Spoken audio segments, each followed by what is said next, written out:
በመሃል ሲኤምሲ አፍሪካ ኮንቬንሽን ሴንተር ፊት ለፊት ዘመናዊ ኮምፓውንድ መኖሪያ መንደር ከድሪም ቢውልደርስ ሪል ስቴት በ10% ቅድመ ክፍያና እስከ 50% የባንክ ብድር ከ73 ካሬ እስከ 165 ካሬ አማራጭ 100% አንድ ጊዜ ለሚከፍል ደንበኛ አንድ መኝታ በ73 ካሬ 5.3 ሚሊዮን ብር ሙሉ ክፍያ፣ ሁለት መኝታ በ106 ካሬ 7.8 ሚሊዮን ብር ሙሉ ክፍያ፣ 3 መኝታ 136 ካሬ 9.9 ሚሊዮን ብር ሙሉ ክፍያ። ቀስ ብለው በግንባታ ሂደት ለሚከፍሉ ደንበኞች አንድ መኝታ በ73 ካሬ 720 ሺህ ብር ቅድመ ክፍያ፣ ሁለት መኝታ በ106 ካሬ 1 ሚሊዮን ብር ቅድመ ክፍያ፣ 3 መኝታ 136 ካሬ 1.3 ሚሊዮን ብር ቅድመ ክፍያ። የካሬ ዋጋ ከ73000 እስከ 98888 ብር ብቻ። በውስጡ ባለ 5 ኮከብ ሆቴል፣ ዘመናዊ መኪና ማቆሚያ፣ 4 ሊፍት፣ ስታንድ ባይ ጄኔሬተር፣ ኢንዶርና አውትዶር መዋኛ ገንዳ፣ የመሮጫ ትራክ፣ የልጆች ጋርደንና 4000 ካሬ የዌልነስ ሴንተር እስከ 30% ቅናሽ ያገኙ። አሁኑን ይደውሉ። ድሪም ቢውልደርስ ሪል ስቴት።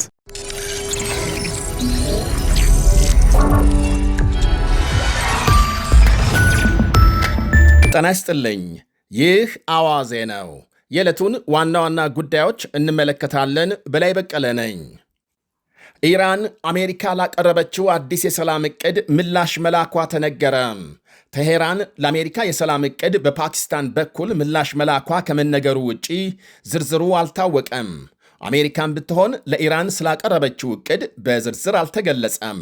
ሆኖም አንዳንድ ሪፖርቶች እንደሚያመለክቱት የአሜሪካም ሆነ የኢራን ዕቅድ ጦርነቱን በማስቆም የሆርሙዝ መተላለፊያ እንዲከፈትና በኢራን ወደቦች የተጣለው እገዳ እንዲነሳ ያስችላሉ በተባሉ ነጥቦች ላይ ያተኮረ ነው። ዞሮ ዞሮ የሁለቱ ሀገሮች ድርድር በዋነኛነት ጦርነቱ እንዲቆምና የሆርሙዝ መተላለፊያ ሙሉ በሙሉ እንዲከፈት በሚያስችሉ ሁኔታዎች ላይ የሚያጠነጥን ሲሆን የኢራን የኒኩሌርና የተጣሉ ማዕቀቦች ጉዳይ ከፊት መስመር ይቀመጣሉ። የኢራን ፕሬዝዳንት ማሱድ ፒዜክሺያን ሀገራቸው ለአሜሪካ ስለሰጠችው ምላሽ ምንም ባላሉበት መግለጫ ለጠላት መቼም እጅ አንሰጥም የሚል መልእክት አሰራጭተዋል። ዛሬ ከሰዓት በጠላት ፊት መቼም አናጎነብስም፣ ንግግር ወይም ድርድር እንዲካሄድ ፈቀድን ማለት እጅ መስጠት ወይም ደግሞ እጅ ሰጠን ማለት እንዳልሆነ ሊታወቅ ይገባል። የሁልጊዜ ግባችን የኢራንን ብሔራዊ ጥቅሞች ማስከበር ብቻ ነው ብለዋል ፕሬዝዳንቱ። ፕሬዝዳንት ትራምፕ በሳምንቱ መጨረሻ በሰጡት ቃል ጦርነቱ በቅርብ ያበቃል የሚል እምነት እንዳላቸውና ብቸኛ ግባቸው የኢራንን የኒውክሌር ፕሮግራም ማስቆም እንደሆነ ገልጸዋል። በሳምንቱ ቻይናን የሚጎበኙት ትራምፕ ከጉብኝቱ በፊት ከኢራን ጋር አንድ አይነት ስምምነት እንዲደርሱና በሆርሙዝ መተላለፊያ በመዘጋቱ ማለትም ሆርሙዝ በመዘጋቱ ሳቢያ የተባባሰው የዓለም የነዳጅ ቀውስ እንዲያበቃ ያደርጉ ዘንድ ጫና በርትቶባቸዋል። ኢራን በሌላ በኩል በጎረቤት ሀገሮች ላይ የምትፈጽመውን ጥቃት መቀጠሏም ትራምፕ የኢራንን ጉዳይ ሳይቋጩ ወደ ቻይና እንዳይጓዙ እንቅፋት ሊሆንባቸው ይችላል ይላሉ ተንታኞች። ዛሬ እሁድ እንኳን የተባበሩት አረብ ኤሚሬትስ 2 የኢራን ድሮኖች ማክሸፏን ስታስታውቅ ኳታር ከአቡዳቢ የተነሳ መርከቧ ላይ የተፈጸመውን ጥቃት አውግዛለች። ኩዌት በበኩሏም የአየር ክልሏን ጥሰው የገቡ የኢራን ድሮኖች መትቼ ጥያለሁ ብላለች።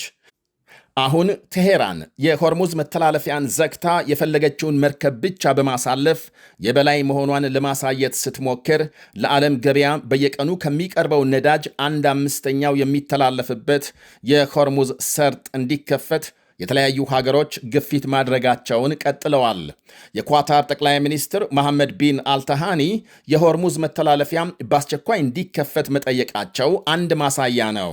ጠቅላይ ሚኒስትሩ ከኢራን ውጭ ጉዳይ ሚኒስትር አባስ አራክቺ ጋር በስልክ ከተነጋገሩ በኋላ በሰጡት ቃል ኢራን የሆርሙዝ መተላለፊያን በእነ አሜሪካ ላይ ጫና ለመፍጠር እንደ መሳሪያ እየተጠቀመችበት ነው ብለዋል። ይሄ ደግሞ በመተላለፊያው መዘጋት የተፈጠረውን ቀውስ አባብሶታል ሲሉ ስጋታቸውን ገልጸዋል። ጠቅላይ ሚኒስትሩ የመርከቦች የጉዞ ነፃነት በምንም መልኩ ለድርድር የሚቀርብ አለመሆኑን ለኢራኑ ውጭ ጉዳይ ሚኒስትር እንደነገሯቸው የኳታር ውጭ ጉዳይ ሚኒስቴር ዛሬ በሰጠው መግለጫ አመልክቷል። እንዲህ ግፊቱ በቀጠለበት ሁኔታም የኢራን ባለስልጣናት የሆርሙዝ መተላለፊያን በይፋ ለማስተዳደር የሚያስችላቸውን ሕግ እያረቀቁ መሆናቸውን መግለጻቸው ጉዳዩን የበለጠ እንዲጦዝ አድርጎታል። ይሄ ደግሞ ቴሄራን የፈለገችውን መርከብ እንድታሳልፍና የጠላቸውን እንድትከለክል አድርጎ ከሀገሮች ጋር ጸብ ውስጥ ሊከታት እንደሚችል ይነገራል። ግጭቱ ደግሞ እስከ ተባበሩት መንግስታት ዘልቆ በኢራን ላይ የበለጠ ማዕቀብ እንዲጠብቅ ሊያደርግባትም ይችላል። አሜሪካም ካለፈው ወር ጀምሮ በኢራን ወደቦች ላይ የጣለችው እገዳ በሌላ በኩል ቴሄራን ላይ እንደተገመተው ምን ያህል የኢኮኖሚ ጫና አሳድሯል እስካሁን በግልጽ አይታወቅም። የአሜሪካም የስለላ ተቋም ሲአይኤ ግን ኢራን የአሜሪካ እገዳን ተቋቁማ የመቆየት አቅም እንዳላት እየገለጸ ነው። ቢያንስ ለቀጣዮቹ 4 ወራት ብዙም ጉዳት ሳታስተናግድ መቆየት ትችላለች ብሏል። አዲስ ባካሄደው ግምገማም አሜሪካም በዚህ በኢራን ጦርነት ጥቂት ዓለም አቀፍ ድጋፍ ብቻ ማግኘቷም በጦርነቱ ለመቀጠል በተለይም ትልቅ ወጪ ሊያስከትልባት እንደሚችል ይገመታል። በሌላ በኩል የእስራኤል ጠቅላይ ሚኒስትር ቤንያሚን ኔታንያሁ የኢራን የኒኩሌር ቁሳቁስ የዩራኒየም ማበልጸጊያ ጣቢያዎች እስካልተወገዱና ሄዝቦላህን ለመሳሰሉ የአካባቢው ሚሊሻ ቡድኖች የምትሰጠውን ድጋፍ እስካላቆመች ጦርነቱ ይቀጥላል ማለታቸው ከኢራን ጋር በሚደረግ ድርድር የእነ አሜሪካንን ዋነኛ አጀንዳም በግልጽ አሳይቷል። ኔታንያሁ ለሲቢኤስ ቴሌቪዥን በሰጡት ቃል ጦርነቱ ፍጻሜ ከማግኘቱ በፊት የኢራን የኒኩሌር ፕሮግራምና ያበለጸገችው ዩራኒየም መወገዱን ማረጋገጥ የግድ ነው ብለዋል። ሆኖም ኢራን በሰላም ለማስወገድ ፈቃደኛ ካልሆነች በኃይል እስከምናሳካ ድብደባው ተጠናክሮ ይቀጥላል ሲሉ አስጠንቅቀዋል። ይህ በእንዲህ እንዳለ የአሜሪካ ማዕከላዊ እዝ ማምሻውን ባወጣው መግለጫም በኢራን ባህር ክልል በተጣለው እገዳ መሠረት ከ60 በላይ የንግድ መርከቦች አቅጣጫ እንዲለውጡ ማድረጉን ሲያስታውቅ ከ20 የሚልቁ የአሜሪካ የጦር መርከቦች እገዳውን በማስፈጸሙ ተግባር መሳተፋቸውን አመልክቷል።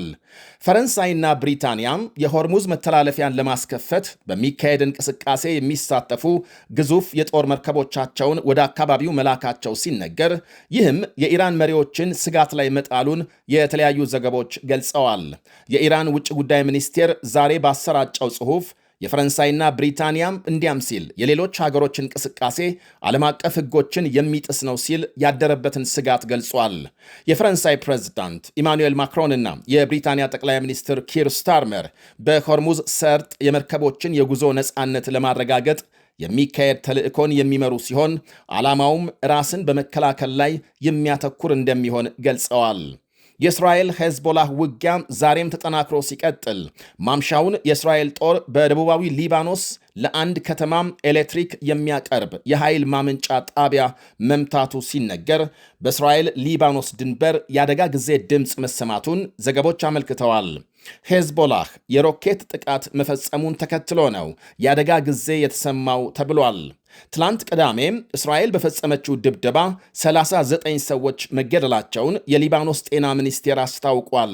በጥቃቱ የተገደሉት በሙሉ ሰላማዊ ሰዎች መሆናቸውን ሚኒስቴሩ ቢገልጽም የእስራኤል ጦር ግን ድብደባው የሄዝቦላህ ይዞታዎችን ኢላማ ያደረገ ነው ብሏል። ያም ሆኖ የተገደሉ ሰዎችን በተመለከተ ምርመራ እየተካሄደ መሆኑን ገልጿል። ወደ ሌላ መረጃ ስናልፍ የሩሲያ መሪ ቭላድሚር ፑቲን የዩክሬን ጦርነት እያበቃ ነው የሚል እምነት እንዳላቸው ገልጸዋል። ትላንት ከተከበረው የድል በዓል በኋላ ፑቲን ለጋዜጠኞች በሰጡት ቃል በዩክሬን ልዩ ወታደራዊ ዘመቻ እየተካሄደ መሆኑን በመጥቀስ ጦርነቱ እያበቃ ነው የሚል እምነት እንዳላቸው ገልጸዋል።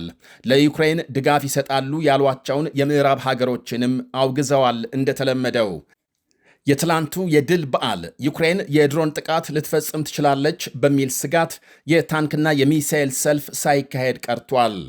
በመጨረሻም ስፖርት ተጋግሎ በቀጠለው የእንግሊዝ ፕሪምየር ሊግ ማምሻውን አርሴናልና ዌስትሃም እልህ አስጨራሽ ከሆነ የ100 ደቂቃ ፍልሚያ በኋላ አርሴናል 1-0 በማሸነፍ 3 ነጥብ ይዞ ወጥቷል። በተለይ በተጨማሪ ሰዓት ዌስትሃም ጎል በማስቆጠር 1-1 መሆን ቢችልም የአርሴናል ግብ ጠባቂ ላይ ጥፋት ተፈጽሟል በሚል ዳኛው ጎሉን ሽረውታል። በአርሴናል ሜዳ ትልቅ ጭንቀት የፈጠሩ የመጨረሻ ደቂቃዎች የአርሴናል ተጫዋቾችን ለፎይታ በወራጅ ቀጠና የሚገኘውን ዌስትሃምን ለንዴት ዳርገው ተጠናቀዋል። ከፍተኛ ፉክክር የታየበት ድንቅ ጨዋታ ነበር። ይህ አዋዜ ነው። በመሃል ሲኤምሲ አፍሪካ ኮንቬንሽን ሴንተር ፊት ለፊት ዘመናዊ ኮምፓውንድ መኖሪያ መንደር ከድሪም ቢውልደርስ ሪል ስቴት በ10% ቅድመ ክፍያና እስከ 50% የባንክ ብድር ከ73 ካሬ እስከ 165 ካሬ አማራጭ 100% አንድ ጊዜ ለሚከፍል ደንበኛ አንድ መኝታ በ73 ካሬ 5.3 ሚሊዮን ብር ሙሉ ክፍያ፣ ሁለት መኝታ በ106 ካሬ 7.8 ሚሊዮን ብር ሙሉ ክፍያ፣ 3 መኝታ 136 ካሬ 9.9 ሚሊዮን ብር ሙሉ ክፍያ። ቀስ ብለው በግንባታ ሂደት ለሚከፍሉ ደንበኞች አንድ መኝታ በ73 ካሬ 720 ሺህ ብር ቅድመ ክፍያ፣ ሁለት መኝታ በ106 ካሬ 1 ሚሊዮን ብር ቅድመ ክፍያ፣ 3 መኝታ 136 ካሬ 1.3 ሚሊዮን ብር ቅድመ ክፍያ። የካሬ ዋጋ ከ73000 እስከ 98888 ብር ብቻ። በውስጡ ባለ 5 ኮከብ ሆቴል፣ ዘመናዊ መኪና ማቆሚያ፣ 4 ሊፍት፣ ስታንድ ባይ ጄኔሬተር፣ ኢንዶርና አውትዶር መዋኛ ገንዳ፣ የመሮጫ ትራክ፣ የልጆች ጋርደንና 4000 ካሬ የዌልነስ ሴንተር እስከ 30% ቅናሽ ያገኙ። አሁኑን ይደውሉ። ድሪም ቢውልደርስ ሪል ስቴት